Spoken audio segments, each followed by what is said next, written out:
안녕하세요. 한국증권TV 아나운서 고유경입니다. 저희 한국증권TV에서는 매일 라이브로도 여러분들 만나고 있지만 이렇게 녹화 콘텐츠로도 여러분들에게 정말 도움 되실 만한 좋은 내용 많이 만들어 드리고 있는데요. 지난번에는 이제 황윤석 대표님과 함께 재무제표 보는 법에 대해서 너무 명쾌하게 어려운 내용이지만 쉽게 이렇게 말씀을 주셨습니다. 그래서 오늘도 조금 어려울 수 있지만 너무 쉽게 잘 설명을 해주시리라 생각이 되는데요. 오늘은 실적 좋은 기업 찾는 법에 대해서 어떻게 기업들의 실적을 분석하는지 얘기 한번 들어볼게요. 네, 대표님 계속 이어서 갈게요. 네. 실적을 항상 저희 공략주 주실 때 면밀하게 보고 이제 주시잖아요. 네. 실적도 봤는데 너무 좋다. 뭐 이렇게 얘기를 주시는데 그래서 이제 실적 호전 기업 찾는 법 오늘 알아보겠습니다. 일단 실적 시즌 하면은 나오는 얘기가 또 어닝 시즌이잖아요. 네. 일단 뭐 영어니까 딱 들었을 때 느낌은 어닝 돈 번 거 얼마 벌었다 못 벌었다 발표하는 시즌이 어닝 시즌 아닌가 그렇게 생각이 들거든요. 맞습니다. 그래서 어닝 서프라이즈라고 하면 우리가 정말 놀랄 만큼의 실적을 낸 기업이 이제 어닝 서프라이즈라고 하잖아요. 네. 그래서 기업들이 분기별, 반기별 또는 연도별 이렇게 매출, 영업이익, 순이익 같은 그런 경영 실적을 발표합니다. 집중적으로 발표하는데 그러니까 분기별이니까 기업들이 분기별 실적은 1년에 4차례 발표하게 되죠. 네. 그래서 이를 종합해 가지고 반기 결산이라는 게 있어요. 그다음에 또 연간 결산이 있어서 이런 결산 보고서를 발표하게 되는데 네. 지난번에 이제 재무구조 우량한 기업들 찾기에서는 기업의 대차대조표를 봤었거든요. 네. 근데 이제 실적 호전 기업을 찾기 위해서는 기업의 손익계산서를 봐야 돼요. 그래서 보는 그 재무제표가 다릅니다. 그래서 손익계산서를 통해서 매출, 영업이익, 이렇게 단기 순이익을 찾아보는 시간이 되겠습니다. 손익계산서를 보는 거고 매출, 영업이익, 당기순이익을 중점적으로 보면서 이제 기업들의 실적을 파악을 해보는 거다라고 또 이렇게 오늘도 이렇게 좀 축약을 해서 꿀팁을 말씀을 주셨습니다. 그러면 일단 하나하나 짚어볼 텐데 실적하면은 맨날 나오는 거 매출이잖아요. 네. 얼마나 팔았냐. 그래서 이제 용어 설명을 먼저 하는 게 이해가 빠르실 것 같아요. 네. 그래서 매출하면은 기업이 이제 영업을 목적으로 이제 상품 등의 판매를 행하고 상품 판매뿐만 아니라 우리가 용역을 제공하는 것도 매출에 들어가요. 그렇겠네요. 예, 그래서 그 대가를 받는 거거든요. 상품을 판매하는 것 또는 용역을 제공하고 대가를 받는 거. 로서 실현되는 수익을 네. 이제 매출이라고 합니다. 네. 그리고 이제 영업이익을 또 말씀을 드리면 네. 매출액에서 이 제품을 생산하는데 내가 100원이 들었다. 그러면 매출액에서 매출 원가를 빼야 되잖아요. 그 원가를 빼고 얻은 매출 총 이익에서 네. 다시 일반 관리비, 판매비 이런 비용 등을 뺀 거예요. 그러니까 네. 순수하게 영업을 통해서 벌어들인 이익을 우리가 영업이익이라고 합니다. 네, 매출액에서 매출 원가를 빼고 거기에 관리비랑 판매비까지 빼야지 이제 순수한 영업이익이다. 네, 네. 순수하게 벌어들인 수익이 이제 영업이익이다라고까지 좀 정리를 해드릴 거고요. 그러면 여기 관리비, 판매비를 뺀다 그랬잖아요. 네. 이거는 또 어떤 거예요?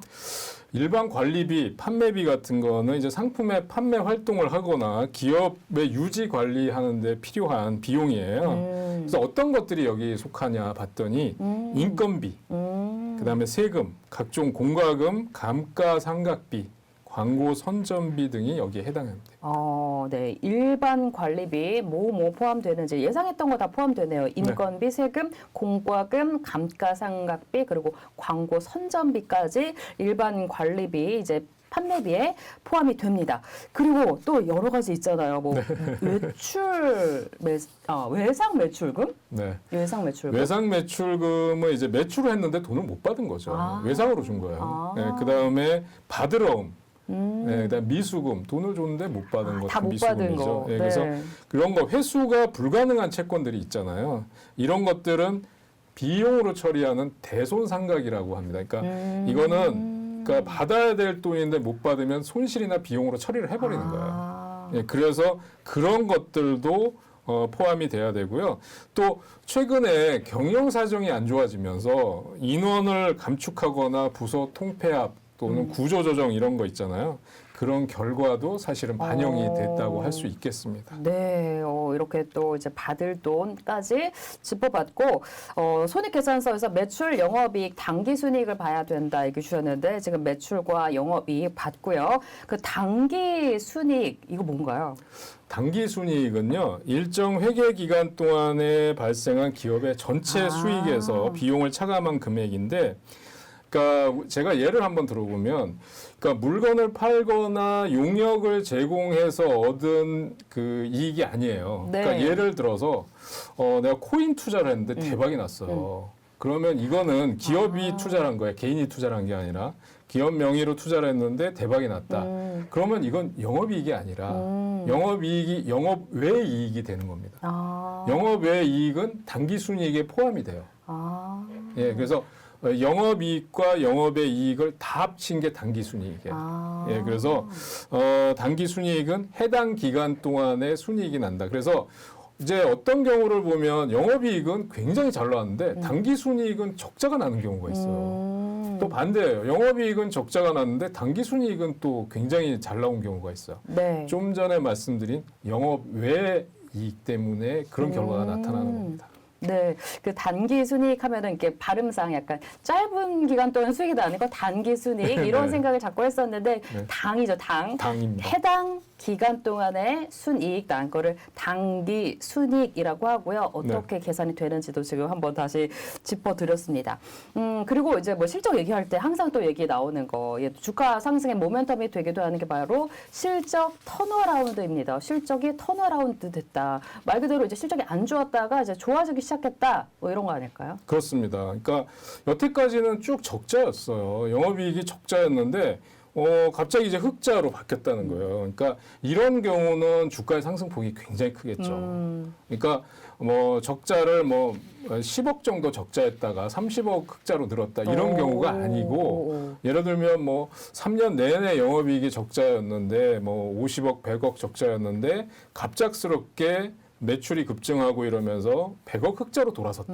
이건 대단한 거죠. 예, 그래서 그런 경우는 주가와 상당히 급등하는 요인이 됩니다. 네. 예, 그래서 우선은 영업이익이 적자에서 흑자로 돌아선 기업을 제가 몇 개만 좀 보여드리려고 해요. 네. 한번 같이 보실게요. 네. 그래서 이제 대형주들 같은 경우는 이제 보면은 뭐 삼성전자, 하이닉스 같은 경우 실적이 잘 나왔잖아요. 네. 근데 그런 경우는 바로바로 주가에 반영이 안 되는 이유가 주식 수도 워낙 많고 시총도 크고 외국인 기관의 수급에 따라서 주가에 영향이 되기 때문에 이 실적 발표를 했을 때 이미 주가에 선반영돼 있을 가능성이 높아요. 네. 예, 그런데 중소형주들은 그런 것들이 발표가 되면서 바로바로 네. 주가와 연관되는 흐름을 보일 가능성이 높습니다.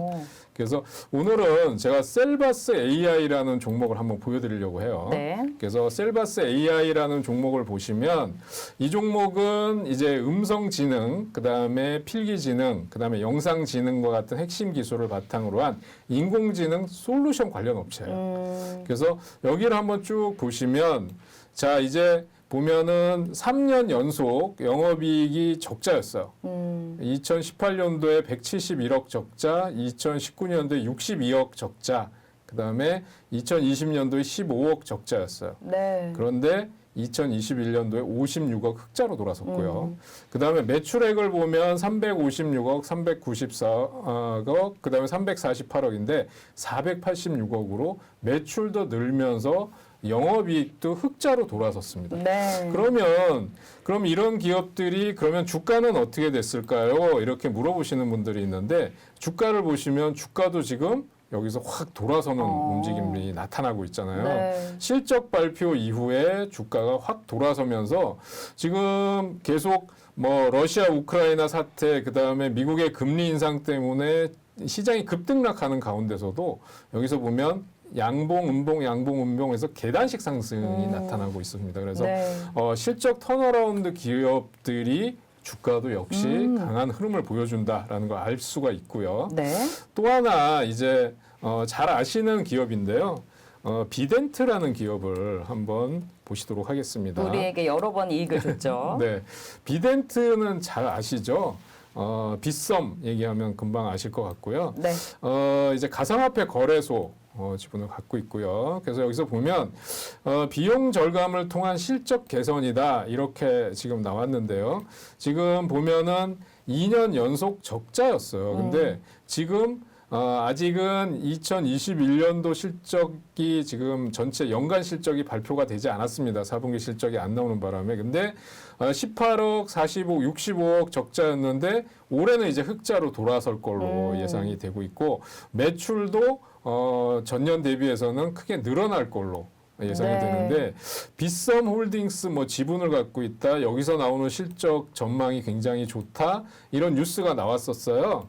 그래서 이 비덴트의 실적 전망이 나오는데 보면 작년도 순이익이 2,224억이다. 블록체인, NFT, 메타버스에 투자해서 흑자 전환했다 이런 뉴스가 나오잖아요. 네. 그리고 투자했던 비덴트 기업 가치가 지금 빗썸 때문에 급등하고 있다라는 게 나오고 네. 있어요. 그래서 지금 보시면 차트를 한번 같이 보시면 네. 비덴트 같은 경우도 이미 그 전에 그 가상화폐 가격 급등했을 때 37,000원대까지 갔었던 기업인데 쭉 하락하고 나서 여기서 4분기 실적 발표를 하면서 돌아서는 움직임이 나타나고 있죠. 네. 완만하지만 우상향으로 상승하는 움직임들이 나타나고 네. 있습니다. 그래서 이 두 기업의 경우는 적자에서 흑자로 전환한 턴어라운드 기업이다. 네. 이렇게 말씀드릴 수 있습니다. 네, 영업이익 적자에서 흑자로 턴어라운드 된 기업 셀바스 AI, 비덴트 두 종목 짚어봤는데 지금 차트로도 확인이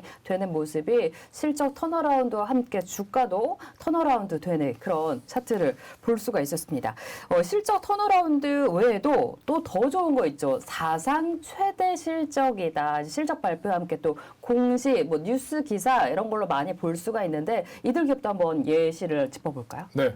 그래서 지금 사상 최대 실적을 발표한 기업들이 뭐 대형주들 쪽에도 많았어요. 근데 아까 그런 이유로 해서 대형주들은 그게 이제 수급에 의해서 결정이 되거나 시장 상황 변수에 의해서 결정이 되기 때문에 주가에 반영되는 게 조금 늦게 나타나요. 삼성전자 같은 경우에 맨날 사상 최대 실적인데 오히려 그렇게 발표가 나고 주가가 빠질 때도 있고. 맞습니다. 그래서 조금 중소형 주들 위주로 제가 보여드리겠습니다. 네. 그래서 우선 우리기술 투자를 한번 보여드리도록 할게요. 우리기술 투자는 이제 업비트의 두나무 지분 뭐 8%를 가지고 있다. 그래서 이제 가상화폐 관련주로 분류가 되기도 하는데 사실은 창투사입니다. 그래서 창투사는 이제 엔젤 투자 기업들 이제 벤처 투자를 해서 수익을 내는 그런 기업이고요. 특히 놀랍습니다. 지금 보면 매출이 409억, 2020년도에 영업이익이 366억인데 지금 2021년도에 영업이익이 7,926억이에요.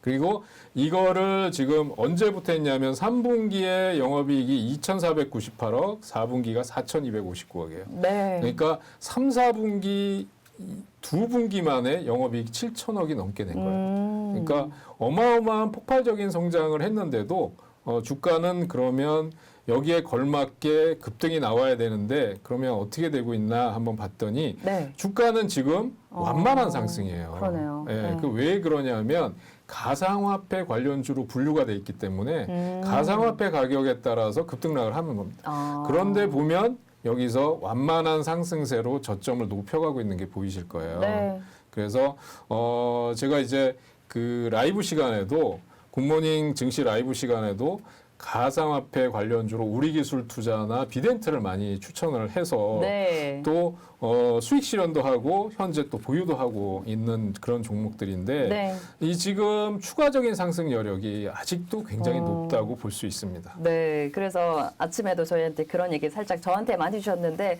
다시 이 가상화폐 관련주로 공략을 또 하고 싶은데 너무 자주 가지고 나와서 지금 뭐 한동안은 이제 안 가지고 나오시겠다 이렇게 얘기해 주셨는데 이렇게 실적이 좋고 않고 영업이익이 턴어라운드까지 되고 있고 또 이제 코인의 가격에 좀 영향을 받긴 하지만 그래서 이제 주가가 좋을 수밖에 없는 그런 상황인 것 같습니다. 그리고 또 다른 종목들 있잖아요. 네, 이번엔 진단키트 관련주로 하나 보여드리려고 하는데 사실은 이 진단키트 관련주들이 이렇게 신고가 행진을 보이고 이러는 게 좋지 않아요. 안 좋죠. 그만큼 이제 코로나가 안 좋다는 거니까. 지금 뭐 50만 명, 지금 오늘 60만 명 얘기가 나오더라고요. 그래서 정말 짜증나는 게 뭐냐면 WHO에서 일일 신규 확진자가 대한민국이 세계 1위다. 그러니까 2위가 독일이에요. 네. 독일이 26만 명인데 우리는 그 배가 넘는 60만 명이 지금 나오고 있는 상황입니다. 그래서 지금 자가 진단 키트까지 나오고 있는 상황인데 그 중에서도 랩지노믹스는 무상증자 결정을 하면서 또 급등을 했어요. 200% 무증했고요. 또 랩지노믹스 진서커라고 하는 쪽에서는 유전자 가위를 적용한 또 진단 키트를 개발했다 이런 뉴스가 있습니다. 네. 한번 실적을 볼게요. 네. 그래서 대표적인 진단 키트 관련주인데요. 한번 보시도록 하겠습니다. 네, 그래서 보면 지금 진단 키트 관련주로서 지금 매출이 급신장하고 있는데 한번 보시도록 할게요. 네. 사상 최대 실적이라고 하는데 2020년도 12월에 매출이 1,195억, 그다음에 영업이익이 549억인데 작년을 한번 보겠습니다. 매출이 2,024억, 더블이 났죠. 그다음에 영업이익이 1,049억, 더블이 났어요. 그러니까 영업이익과 매출이 동시에 2배 가까이 급증하는 모습을 보여줬고요. 영업이익률을 한번 본다면 3분기, 4분기를 한번 보니까요. 535억 매출에 영업이익이 293억이다. 그러면 영업이익률이라는 게 있어요. 영업이익률은 그 매출분의 영업이익이에요. 영업이익률이 34%에 달합니다. 일반 제조업은 영업이익률이 10%만 넘어도 장사를 잘했다고 해요. 근데 지금 진단키트는 34%가 넘어간 거예요. 54%예요? 34%죠. 아, 54%. 네. 네. 54%인데 정말 대단한 거예요. 네, 그래서 지금 이 랩지노믹스의 차트를 제가 한번 보여드릴게요. 네. 예, 그래서 지금 일봉 차트로 보면 많이 올랐네요. 단기간에 무상증자라는 재료까지 있어가지고 지금 급등이 나오고 있는 상황이에요. 네. 여기서 지금 이때 그 코로나 팬데믹이 그래서 진단 키트가 정말 언택트 하면서 진단 키트로 갈 때 4만 원을 기록했었는데 지금 다시 3만 3천 원대 정도로 넘어서고 있어요. 네. 그래서 다시 그 무상증자라는 재료와 실적 호전이라는 재료로 해서 다시 4만 원을 돌파할 가능성도 있어 보입니다. 그래서 사상 최대 실적을 기록한 종목들이 네. 지금 현재 주가가 어떻게 반영이 되고 있는지를 한번 보여드렸어요. 네, 랩지노믹스까지 짚어봤고요. 다음에 또 짚어볼 종목 사상 최대 실적 발표한 기업도 진단키트 관련주네요. SD바이오센서. 제가 쓰고 있는 자가키트가 여기 거더라고요. 아, 그래요? 약국에서 샀는데 딱 보니까 SD바이오센서라서 네. 반가우면 안 되는데 왜 반가운지 모르겠는데 진짜 실적이 좋아질 수밖에 없죠. 네, 그럼요. 지금 수출까지 해서 지금 난리인데 진단키트 지금 자가 진단키트 구하기도 힘들다고 하잖아요. 네. 그래서 지금 보시면 SD 바이오센서도 한번 실적을 보도록 하겠습니다. 그래서 과거에는 시젠이 거의 진단키트 시장을 독점하다시피 했는데 지금은 아닙니다. 그래서 SD 바이오센서를 보면 2020년도에 매출이 1조 6천억을 넘었었어요. 그리고 영업이익이 7,300억이었습니다. 그러면 역시 이것도 영업이익률이 40%가 넘어요. 예, 그런데 지금 2021년도를 봤더니 매출이 2조 9천억입니다. 네. 거의 2배죠.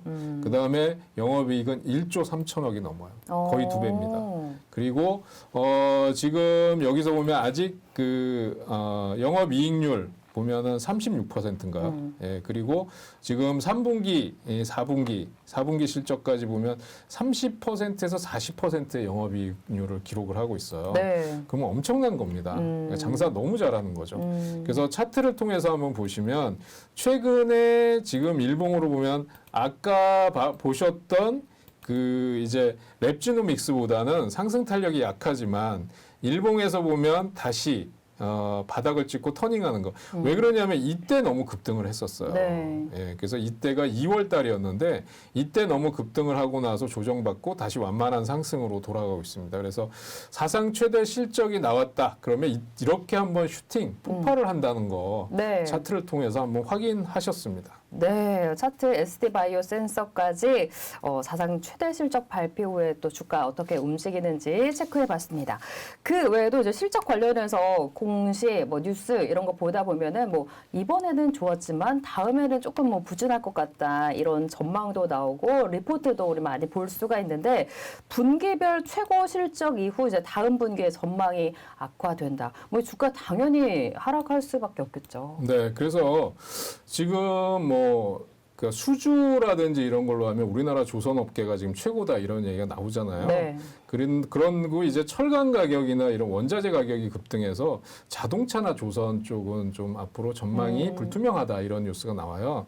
그래서 제가 이제 그런 걸로 해서 대표적인 조선주하고 자동차 관련주를 하나 보여드리려고 하는데 네. 현대 미포조선 같은 경우는 지금 사상 최대 수주가 나오는데도 주가가 이렇게 고점을 찍고 살짝 떨어지는 모습을 보여주고 있습니다. 그 얘기는 뭐냐면 지금 뭐 수주 환경이나 이런 실적은 계속해서 호전되고 있지만 원자재 가격이나 주변 환경이 영향을 받아서 주가가 다시 하락을 하는 거고요. 네. 1분기에 최대 실적이 나왔다. 아니면 작년 4분기에 최대 실적이 나왔는데 내년 1분기 올해 1분기는 이것만 못할 것이다라는 전망이 나오니까 주가가 고점을 찍고 꺾어진다고 볼 수 있는 네. 거죠. 그래서 이런 흐름들이 나올 수 있다라는 거고요.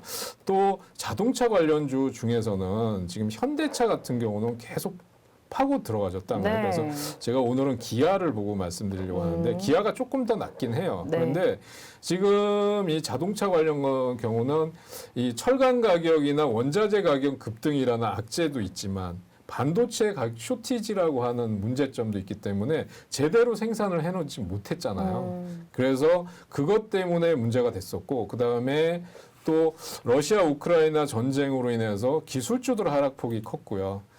그래서 수요가 위축될 거라는 불안감들도 있었고 그래서 지금 직격탄을 맞았습니다. 그래서 이제 4분기 실적이 좋아졌다라고 발표를 했었죠. 현대차 같은 경우도 미주 지역이나 이런 데서 매출이 증가했다, 생산이 증가했다라고 했는데 지금 1분기 실적이 좋지 않다라는 얘기가 나오면서 주가가 쭉 신저가까지 내려왔었어요. 그래서 그 영향을 이제 4분기 실적이 좋았는데 다음 분기가 걱정이 된다고 했을 때는 살짝 반등했다가 그보다 더 많이 하락할 수 있다라는 거를 제가 차트를 통해서 한번 보여드렸습니다. 네, 이렇게 이제 실적 전망이 향후 좋지 않을 때, 밝지 못할 때 주가 어떻게 움직이는지 현대미포조선과 기아의 차트로 한번 비교 분석을 해봤습니다. 자, 그러면 이제 실적 호전 기업 찾는 법 쭉 강의를 들어봤는데 종목들 하나하나 다시 좀 분석을 해볼 만한 종목이 있을 것 같아요.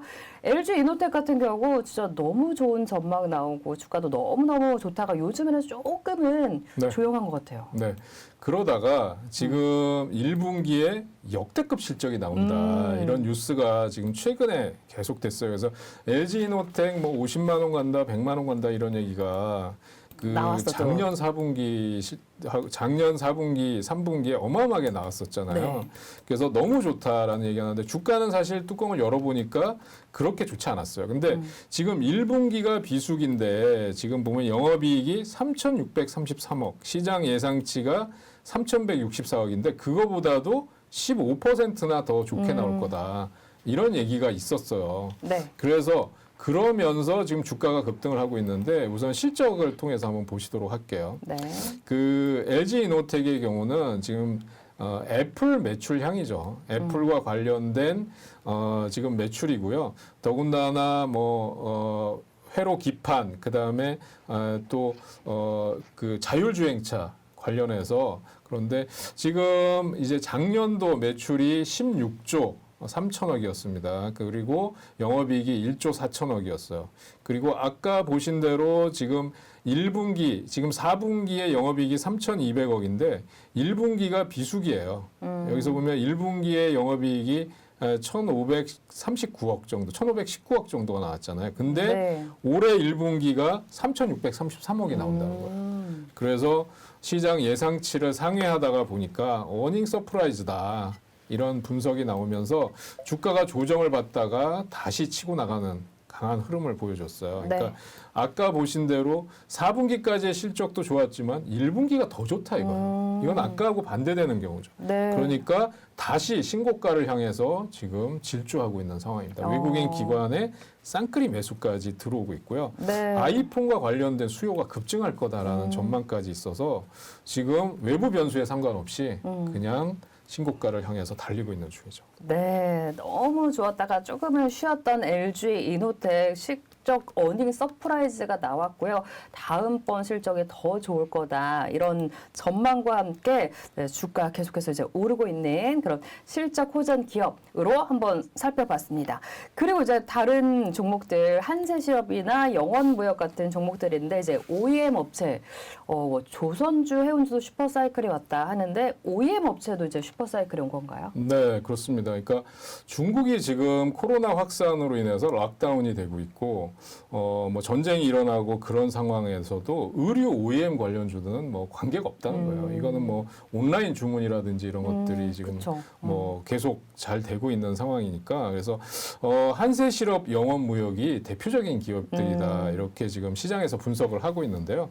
자, 실적을 한번 들어가서 보시도록 할게요. 한세실업의 경우 한번 보시면 지금 2020년도와 2021년도를 비교해 보면 매출은 크게 차이가 없어요. 네. 1조 6천억 좀 넘어가고 있고요. 역시 작년에도 1조 6천억을 넘어가는데 영업이익은 큰 차이가 있습니다. 영업이익은 2020년도에는 649억, 그다음에 작년에는 1,054억이에요. 그러니까 장사를 굉장히 잘했다는 거고 이런 OEM 그 주문자 상표 부착 그 생산 방식으로 해서 매출이 계속해서 온라인 상으로도 급격히 증가하고 있다라는 거고요. 그러니까 외형은 늘지 않았는데 수익성은 늘어나고 있다라는 거예요. 그래서 차트를 통해서 한번 보시면 네, 한세실업의 경우는 그래서 중국이 럭다운을 한다든지 아니면 지금 러시아 우크라이나 전쟁으로 인해서 원자재 가격이 급등한다든지 또는 지금 그 공급망 병목 현상으로 인해서 여러 가지 지금 산업들이 영향을 받고 있는데도 의류 OEM 산업 이런 쪽은 전혀 영향이 없어요. 네. 예, 그러면서 지금 실적도 좋게 나오고 있다는 거 확인하셨고요. 그래서 이런 쪽에 슈퍼사이클이 왔다. 그래서 여기 급등이 나오면서 다시 한번 신고가 돌파하는 흐름이 나오고 있는데 자, 주봉으로 보면 그동안의 지수 급락이라든지 이런 거에 크게 영향을 안 받았다는 걸 알 수 있고요. 네. 박스권 하단에 있긴 하지만 위에 매물대가 별로 없기 때문에 약간의 거래량인데 실적 발표라든지 이런 이슈가 있다 그러면 금방이라도 돌파할 수 있는 모습을 보여주고 있고 지금 이렇게 한번 여기서 급등한 이후에 다시 한번 슈퍼사이클이 온다는 거는 2015년도에 기록한 이 신고가를 향해서 지금 완만한 상승세가 나오고 있다. 그래서 역시 저는 좋다고 말씀드릴 수 있고요. 네. 영업무역의 경우도 한번 같이 비교해 보시면 좋을 것 같아요. 비슷할까요? 예, 영업무역의 차트도 지금 좀 전에 보신 그 한세실업 차트와 월봉을 보면 거의 비슷한데 한세실업보다는 영업무역이 좀 더 강한 모습을 보여주고 있고요. 일봉에서도 보면 지금 단기 고점인 59,900원대에서 40,000원 이탈하는 하락을 보여줬다가 이게 지수가 급락하면서 영향이 있었겠죠. 그리고 다시 강한 반등이 나오고 있고 주봉상으로 보면 이 박스권 아까 한세실업 박스권 하단에 있었는데 지금 박스권 하단을 돌파해서 벗어나서 이제 박스권 상단을 돌파하려고 하는 움직임을 보여주고 있어서 역시 대표적인 의류 OEM 업체 한세실업과 영업무역은 슈퍼사이클에 진입하고 있다. 이렇게 말씀드릴 수 있을 것 같습니다. 네, 슈퍼사이클 진입하고 있는 OEM 업체 한세실업 영원무역 차트 짚어봤고요. 그리고 흠슬라로 또 유명한 HMM 이 종목도 실적이 굉장히 좋아지고 있는 걸로 유명하잖아요. 네, 그렇습니다. 3분기 역대 최대 실적이 나왔다라고 했는데 3분기뿐만이 아니죠. 제가 한번 그 HMM을 실적을 비교해 보여드릴 텐데 네. 많이 놀라실 겁니다. 2020년도에 6조 4천억이 매출이었고요.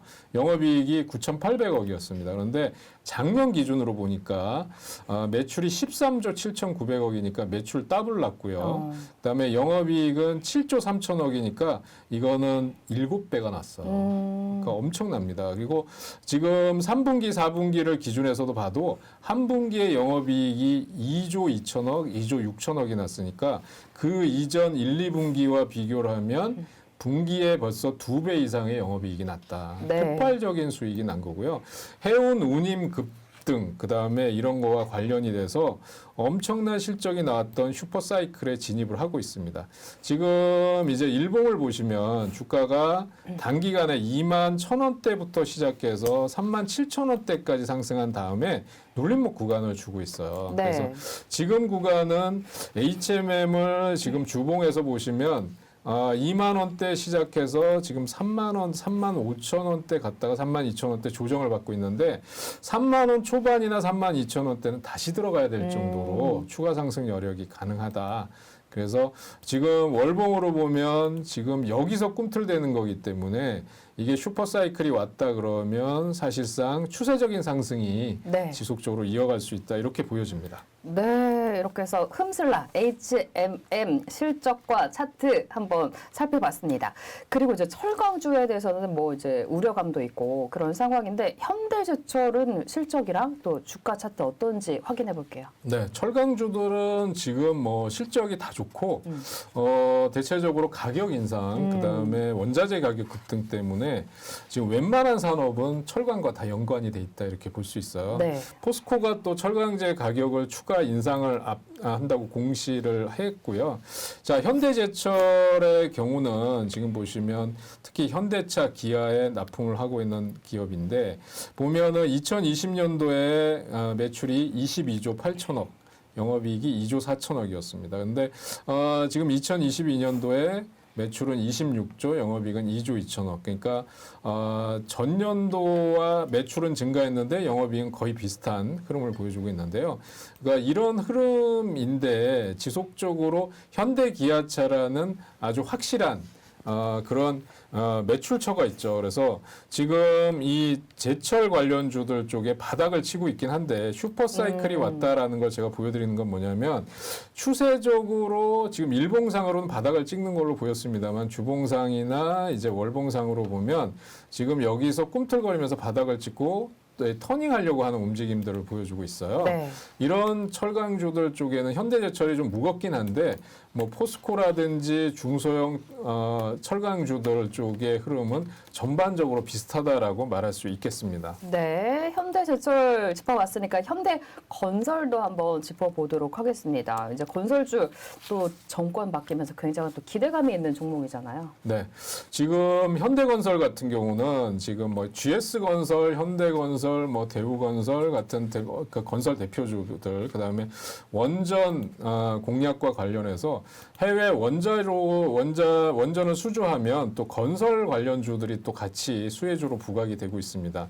더군다나 지금 뭐 25만 호 공급하겠다 이런 지금 대선 그 공약 있었죠. 예, 대선 공약이 있었죠. 그래서 현대건설의 실적을 한번 보시면 지금 2020년도에 16조 9천억, 근데 2021년도에 매출이 18조. 그다음에 영업이익이 5,400억인데 7,500억으로 늘어나고 있고요.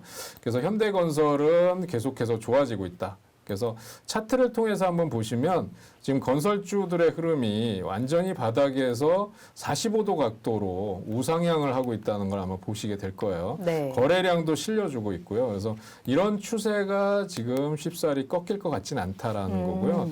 지금 웬만한 박스권 상단을 돌파하면서 매물대도 돌파를 한 상황이기 때문에 추가적으로 보면 5만 5천 원대까지 단기 상승도 가능하고 지금 월봉을 좀 보면 저 바닥에 있거든요. 지금 이거를 네. 보면 저 바닥에서 꿈틀거리는 거기 때문에 추가적인 상승 여력이 충분하다 이렇게 말씀드릴 수 있을 것 같아요. 네, 현대건설 차트 보면서 추가적인 상승 여력 있는 부분까지 체크해봤고요.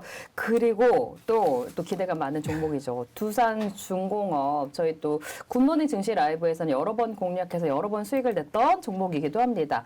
두산중공업 실적 한번 파헤쳐 보고요. 차트도 분석해 볼게요. 네. 두산중공업은 정말 대표적인 그 원전 피해주에서 이제는 미운 오리새끼에서 백조로 돌아선 기업이죠. 네. 예, 그리고 이제 그 당선자 공약 중에 원전 부활 이런 게 가장 강력한 수혜주고요. 그리고 채권단의 채무를 졸업했다. 그리고 두산그룹이 이제 본격적으로 이제 재무구조 개선을 나서면서요. 지금 보면 두산중공업의 경우는 매출이 2020년도에 15조, 영업이익이 1,541억이었는데 지금 보면 2021년도에 매출은 11조 8천억인데 영업이익이 8,900억. 네. 무려 거의 한 6배, 7배 정도가 급증하는 모습을 보여줬습니다. 그래서 두산중공업은 이제 채권단의 그런 관리도 벗어나면서 이제 본격적으로 상승 추세가 이어지고 있는데요. 두산중공업의 경우는 재무구조 개선, 구조조정 마무리, 그다음에 앞으로 원전과 관련된 사업에 본격적인 투자를 한다. 이런 뉴스가 나오면서 지금 15,200원 저점을 찍고 나서 22,000원대까지 올랐습니다. 역시 현 정부, 그러니까 새 정부 내에서 지금 원전 수혜주의 대표적인 대장주로 부각을 하고 있고요. 네. 지금 22,000원인데 직전 고점이 38,800원을 기록하고 있어요. 주봉상에. 역시 추세적으로 돌파가 가능해 보인다라는 생각이고 지금 월봉으로 보면 역시 저 바닥에서 지금 대량 거래를 수반하면서 올라오고 있는데 웬만한 매물대가 없어요. 네. 그래서 슈퍼사이클의 대표적인 종목이다 말씀드릴 수 있을 것 같습니다. 네, 두산중공업 실적과 차트까지 분석을 해봤습니다. 이렇게 해서 지난번에는 이제 재무제표 분석하는 법, 그리고 이번 주에는 실적 호전 기업 찾는 법까지 차분하게 좀 강의를 들어봤습니다. 전에 이제 다른 분들, 개인 투자자 분들 중에 기업의 실적을 봤는데 너무 좋더라, 재무제표를 봤는데 너무 좋더라 이런 얘기하시는 분들 보면은 좀 달라 보이더라고요. 굉장히 좀 똑똑해 보이시기도 하고 굉장히 현명한 투자자보다 뭐 묻지마 투자하시는 분들보다 현명해 보이고 좀 그런 느낌이 있었는데 우리도 이제 다 같이 이제 배운 사람으로 현명한 투자자가 될 수 있을 것 같습니다. 물론 굿모닝 증시 라이브 공략주 황 대표님께서 실적까지 다 체크하고 방송 중에 또 이렇게 보여도 주시고 분석해 주시고 하시지만 그래도 우리가 또 나름 내가 관심 있는 기업들을 이렇게 분석을 해보고 따로 공부를 해볼 수 있다면 더 현명한 투자할 수 있을 것 같고요. 또 내 계좌 수익률에 더 좋은 수익을 내는데 많은 도움이 되지 않을까 싶습니다. 네, 이렇게 오늘도 황윤석 대표님과 함께 얘기 나눠봤고요. 내일도 저희는 매일매일 아침 8시에 다시 찾아오도록 하겠습니다. 네, 시청해주신 여러분 감사합니다.